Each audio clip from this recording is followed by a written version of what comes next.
my name is Glenna Hanley. I live in Fredericton. My voice is not as loud as Mark's, so I hope you can hear me. I prepared a pop quiz for the members of our government. I'm waiting patiently for them to show up. But since they're not here, I wonder, Mr. Moderator, if you would allow me to give the quiz to the audience. I think it's too easy for those lads over there, if you don't mind. Is the audience open to receiving such a quiz? Okay. It sounds as if you have your answer. Would you mind coming up here and facing the audience?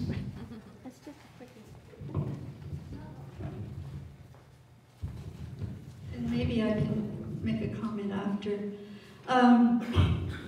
This is a few facts from a Canadian province, and I want you to just, when you recognize the province, to just shout out the name.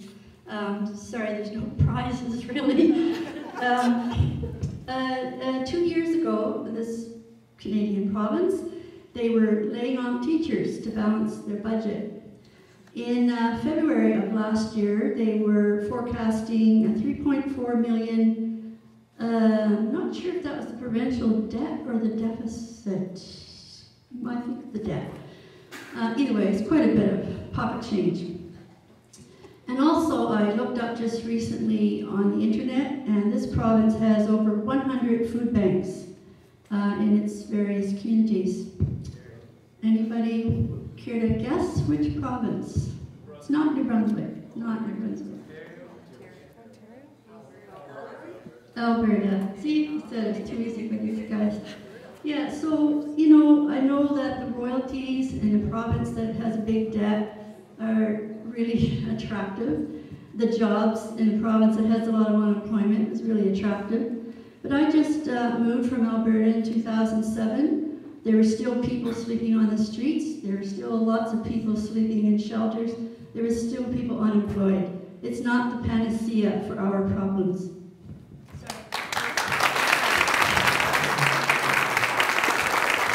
Thank you. You were well within your time frame. It doesn't matter if there's no question, as long as you keep within your time frame. And I can't believe that we're doing so well with our time structures. Yes, please. Hi, I'm Aisha Ali, and I'm a resident of Fredericton. I understand that France and Bulgaria have already banned fracking, and I read this week that Germany is also considering rejecting it. So I have two questions. The first one is, are there any plans to form any sort of transnational networks with organizations in countries that have already banned it? Because I thought that, and are there already any transnational networks? So sort of working between New Brunswick and organizations in countries like France, Bulgaria, Germany. My second question is, considering how at local level, although this issue is being addressed in such a strong manner, and it seems to not be getting the appropriate response from the government, why not take it global? If people don't want to deal with it at a local or national level, why don't we just take it global? Are there any national or international legal instruments that we can use? I mean, I understand that health and access to clean water are covered by some international covenants, but is there one that is specifically dedicated to environment at the moment? That's my question. Thank you. Okay, let me paraphrase that, and you can tell me if I correctly interpreted your two questions. The first question had to do with, are we building networks with countries outside of Canada to tackle this problem? The second question is, are there international legal tools, international covenants that we may be able to access to help us beat this problem? Am I correct? Yes? Okay. So, we have two questions.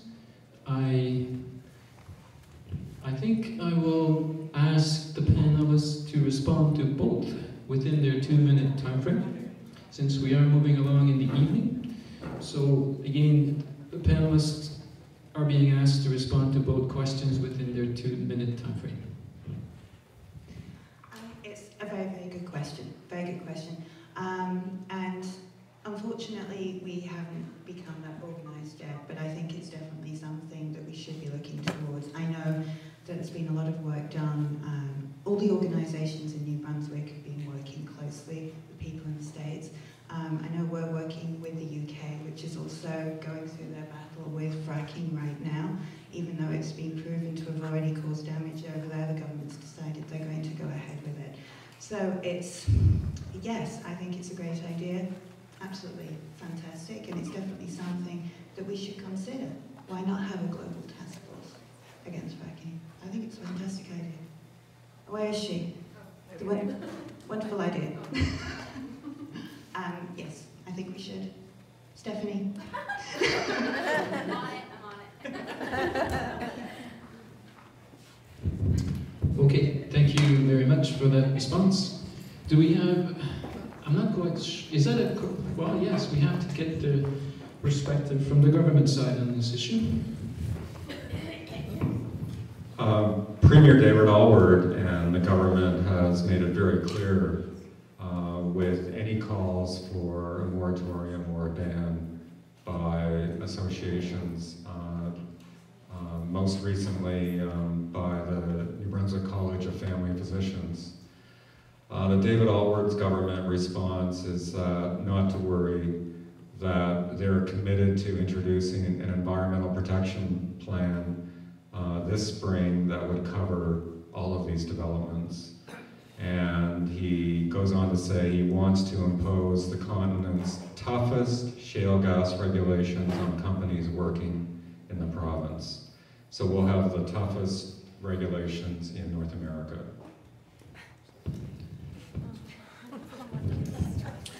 Okay, so that's the response from the government side. Thank you. Could we ask, yes, our next, were you going to ask a question, sir? I think you came up and then you decided to sit down for a second. Please go ahead, state your name. My name is Sam Arnold, and I have a question, well, for both sides. It's a practical one, and has to do with the testing of well water. At the moment, the government, when they want to come and do their seismic testing, I understand that they will let the owners know that they're coming to the area, and I guess the people have a choice of having their well water tested or not. Do you advise that they have their well water tested? Okay, thank you, Mr. Arnold. The question is, if I understand correctly, that in the upcoming seismic testing operations, there's an opportunity for the property owners to have their well water tested. So you were asking the panelists if they think that this should be something that the property owners should be taking advantage of. They should have their waters tested. Is that right? Okay. I think I asked this side earlier. So, Mr. Darcy, are you ready for a response? Again, from the Natural Gas Group website of the Government of New Brunswick. Minimum distances for baseline water testing. Companies exploring for natural gas and oil in New Brunswick will be required to test all potable water sources located within 200 meters of seismic testing. This is a minimum distance and formalizes a requirement for baseline testing of drinking water sources prior to seismic testing. Baseline testing of wells is conducted to document the quality of water supplies in the vicinity of seismic surveys and drilling operations for oil and natural gas prior to these activities taking place. Third-party consulting firms collect water samples and information about the age and construction of the well from homes where the owner has given permission. Water samples will be sent to an accredited laboratory for chemical analysis, and the results will be sent to the homeowner and kept on file at the Department of Health and the Department of Environment. Okay, thank you, Mark. So I'll ask the negative side to respond. Then we'll proceed with the questions from the people that are standing up in line. And after the two people that are standing in line have asked the questions, I will ask Mr. Carty to address the audience. And I've just had a request from another aspiring politician, so there will be a fourth person to address the group this evening as well. So Stephanie?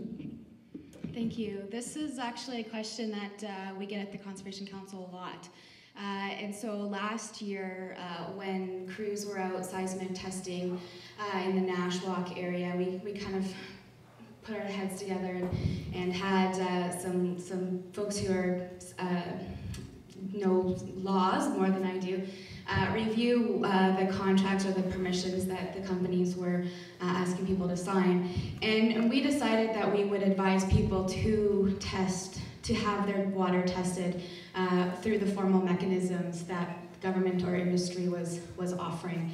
Because we weren't sure that if by not accepting it, you were opting yourself out of any compensation down the line, if that was going to be their, formal, the test that they would default to in the court system.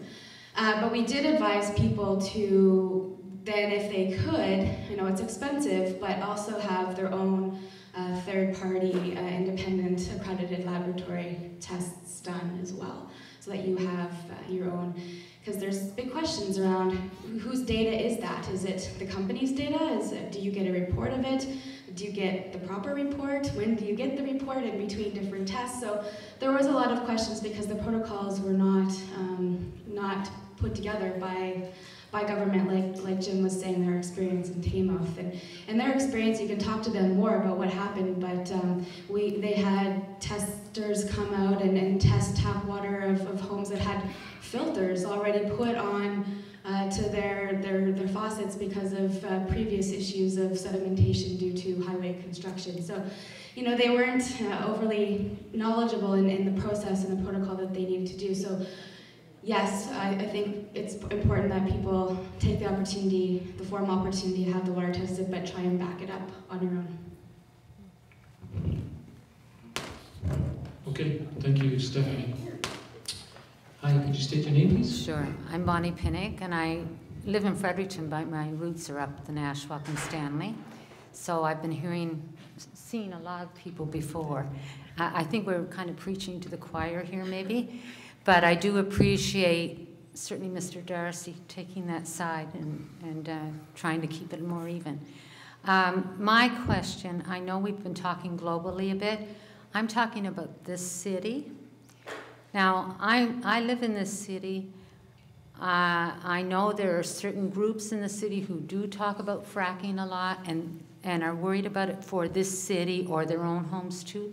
But a lot of people I know in this city think it's a rural, urban issue, and they don't want to hear about it.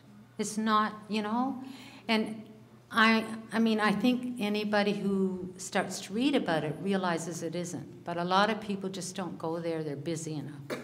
What I'm wondering is, publicly, how can we get it so it's not even portrayed that way in the press either? Very often you hear urban way of life doesn't want to be disturbed, blah, blah, blah, blah, blah. That's not why I'm protesting or against this. I'm concerned about our world and definitely our province and our health.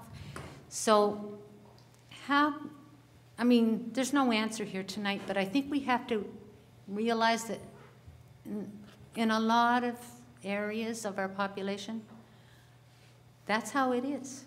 They just think, oh, the people in the country don't want any changes. They don't want their roads chewed up, whatever. And I know that must be very frustrating for you to hear this after you folks are working on this all the time. But I just want you to know that issue still exists, and how can we change it? Because really, this hall should be a lot more full than it is. And our marches should not be us coming in from out of the country and our relatives and the few people like me who live in the city from out there. It should be people in this city protesting this too. And that's my frustration. I'm sure it's yours. That's all I wanted to say. There's no question. I just wanted to point that out.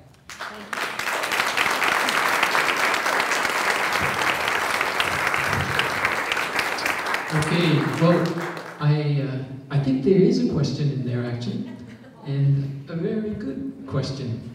So I saw some signaling on this side, and I'm sure there will be a response on the government side as well. So I'm going to be asking the negative side to respond to that question.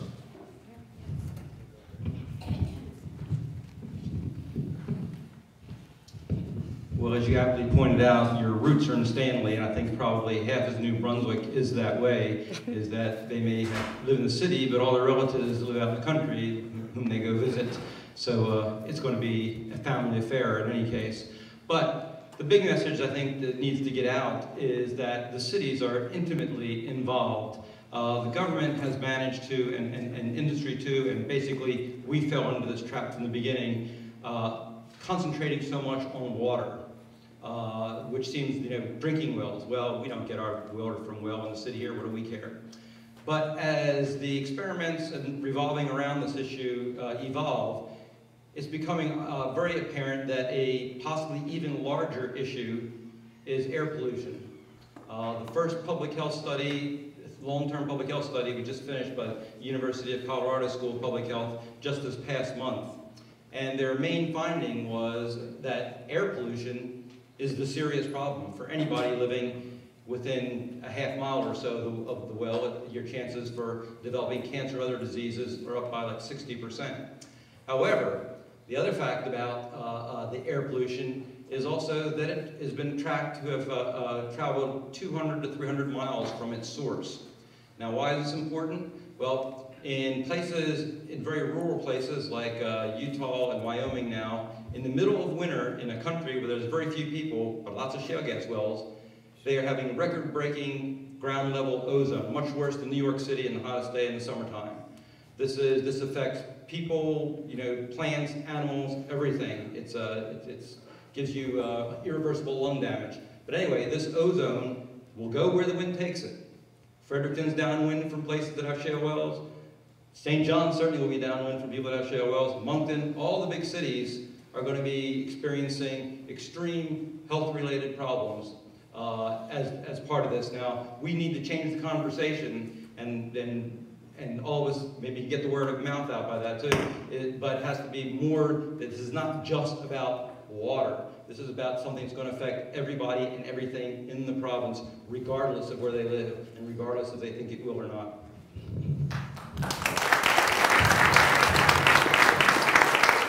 Okay, thank you, Jim. Mark.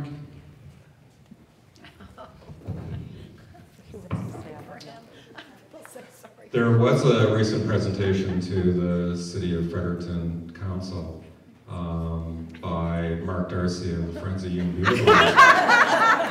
And it was made very clear that the purpose of the presentation was not for any concerns about fracking taking place within city limits, but fracking taking place outside the city limits, and the certainty of air pollution. And the response by the City of Fredericton Council at a request to start a baseline air monitoring program for volatile organic compounds. The response by the council was, many people saw it, there was no debate, there was no resolution for any of the city to initiate air pollution monitoring. I would like to just outline October 25th, 2011, the Friends of UNB Woodlot met with Environment Minister Margaret M. Blaney to discuss 3 points: strengthen the protection of our wetlands, 2, increase our aquifer mapping and groundwater flow monitoring, and 3, implement province-wide watershed-based source protection of our drinking water. We explained that the introduction of the shale gas industry magnifies the need for stronger wetland and watershed protection policies. Instead of listening and expressing concern, Minister Blaney attacked us for being misinformed, dramatic, and using scare tactics. That's her own words. Such as examples from the documentary Gasland and Walkerton, Ontario. We explained, the Friends of Woodlot explained, Fredericton was not an isolated bathtub of water. We need to protect our drinking water based on watershed boundaries, not municipal boundaries. In the hopes of stressing the importance of watershed-based protection, we offered Minister Blaney details from the Walkerton, Ontario contamination and the 36 local conservation authorities implemented in that province to avoid another catastrophe. This was dismissed by Minister Blaney as comparing apples and oranges, that she didn't want any local level management. We don't need to look at Ontario, she said. Instead, we will develop a made in New Brunswick, quote-unquote, solution. Okay, thank you for that response for the government side. However, I have to take 2 points off this side for slamming Minister Blaney.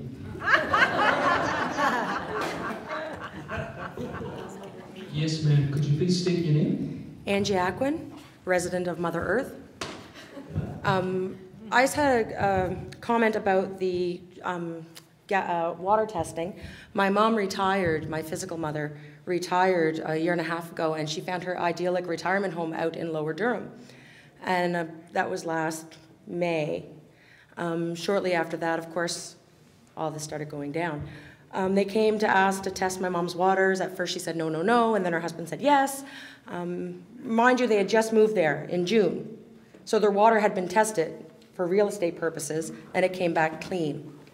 Shortly after that, they tested. Her water, of course, was clean. Seismic testing occurred across the street from my mom's home. Her water was tested. It came back full of poisons. They say seismic testing doesn't hurt. So I question that. So then I go on to my spiritual mother, Mother Earth. And I just question for the industry, I guess it would be, when they talk about having dollars to prevent harm, or to step in if there's been harm done. And I'm wondering what my Mother Earth is worth in dollar form. I'm also wondering what her blood, the water, is worth in dollar form. The other thing I want to bring to the attention, someone was asking about international. I want to point out that my elder, Elma Brooks, went before the UN in New York this past Friday, and she brought forward Aboriginal water rights to the UN. So thank you.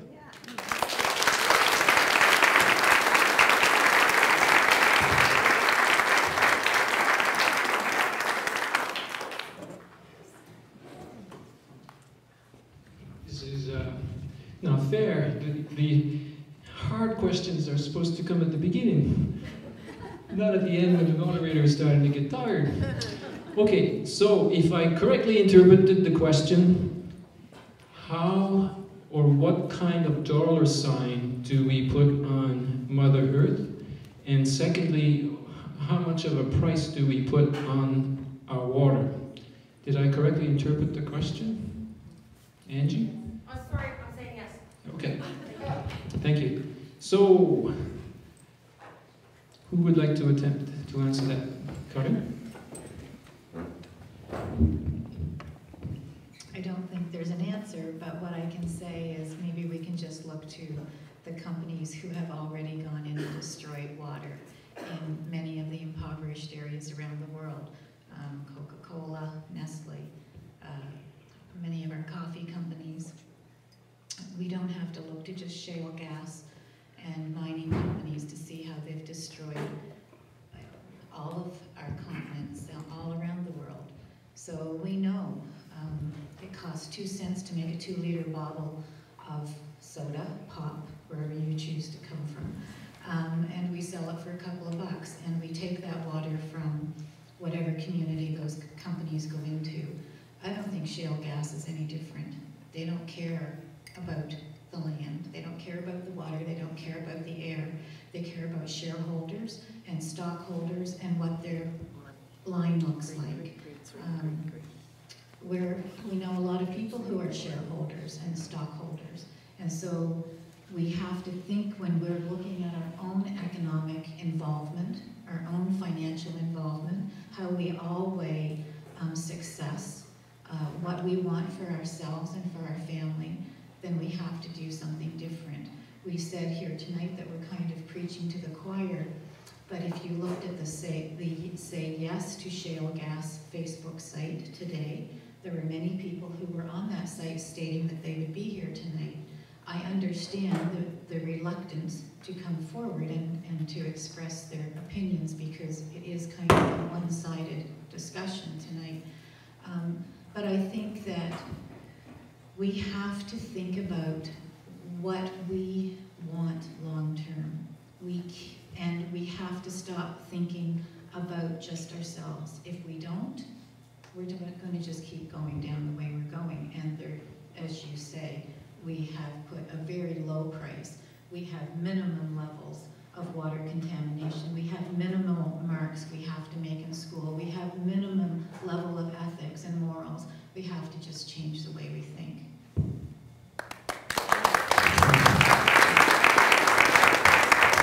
Okay, thank you, Corinne. I see a red flag on the other side. And by the way, after Mark has responded to the question, I will ask Mr. Dominic Carty to address the audience, so just so that you know. Thanks. I think that's a really important question to ask because it's about our values. And this debate has only been about science and about economic value, and anybody who wants to bring to the table the points about emotion and our home and the intrinsic value of this place are being labeled as emotional, irrational, misinformed people. And that gets my goat. I hate it. Because it is an emotional issue. This is our home. Why wouldn't we be emotional about international companies coming into our home, supported by the government who is supposed to represent us, and completely brush away the legitimate concerns of the people who live here, who are being forced to shoulder the burden of these risks and impacts. So I'm really glad you brought that up, because it's something that I've been really thinking about. You know, just because we can do something as a human species, we have the technological ability to hydraulically frack the bedrock, so much testosterone, doesn't mean that we have to. Why are we being forced to say yes? Why can't we even have the discussion about saying no? The discussion has been compromised from day one, assuming that we'll be moving ahead with strong regulations, the strongest regulations in the world, but nobody's even asked if we want to do this. Thank you, Stephanie.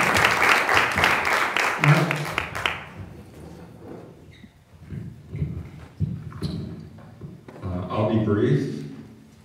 Southwestern Energy, SWN, is the gas company that has the bulk of the licenses surrounding the city of Fredericton and rural communities. I'll read just a short section from their publication that they distributed to Durham during an information session last summer. Southwestern Energy holds health, safety, and the environment in high regard. In fact, we formed an entire department around them. They guide our philosophy, business, and decisions, and serve as a direct extension of our formula, unquote. And the government of Premier David Alward has been, we essentially allow Southwestern Energy to be providing most of the information to New Brunswickers. And unfortunately, none of my other colleagues can be here to comment on the government side.